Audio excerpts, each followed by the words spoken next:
SBI credit card యూజర్లకు shock ఇచ్చింది.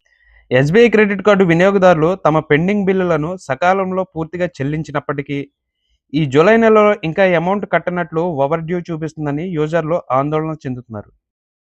ఈ సాంకేతిక లోపం వల్ల యూజర్లు క్రెడిట్ హిస్టరీపై ప్రభావం పడి, వారి సిబిల్ స్కోరు ఒక్కోసారి ఏకంగా 50-70 పాయింట్ల వరకు పడిపోయిందని నెటిజన్లు స్క్రీన్ షాట్లతో సహా పోస్టులు పెడుతున్నారు.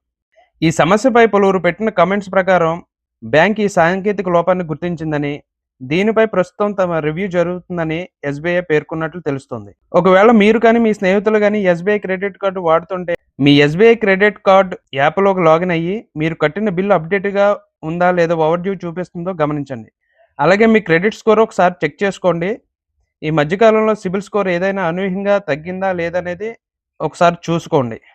ఒకవేళ మీ క్రెడిట్ కార్డు కూడా ఈ సమస్య ఎదురైతే ఆలస్యం చేయకుండా కస్టమర్ కేర్కు లేదా మెయిల్ ద్వారా ఫిర్యాదు చేయండి. లేకుంటే అధికారిక సోషల్ మీడియా ఎక్స్ హ్యాండిల్లో స్క్రీన్ షాట్లతో సహా ట్యాగ్ చేసి మీ సమస్యను వివరించండి. ఇది పూర్తిగా బ్యాంక్ సిస్టంలో వచ్చిన సాంకేతిక లోపం, టెక్నికల్ గ్లిచ్ కాబట్టి ఎస్బీఐ వారు తప్పును సరిదిద్ది సిబిల్ బ్యూరోలకు సరైన డేటాను మళ్ళీ వెంటనే పంపించి మీ స్కోరు సాధారణ స్థితికి చేరుకునేలా చేస్తుంది. కాబట్టి కంగారు పడాల్సిన పని లేదు, కానీ అప్రమత్తంగా ఉండే రికార్డులను చెక్ చేసుకోవడం మంచిది. ఇలాంటి ఉపయోగకరమైన న్యూస్ కోసం మన ఛానల్ సబ్స్క్రైబ్ చేసి చూస్తూ ఉండండి.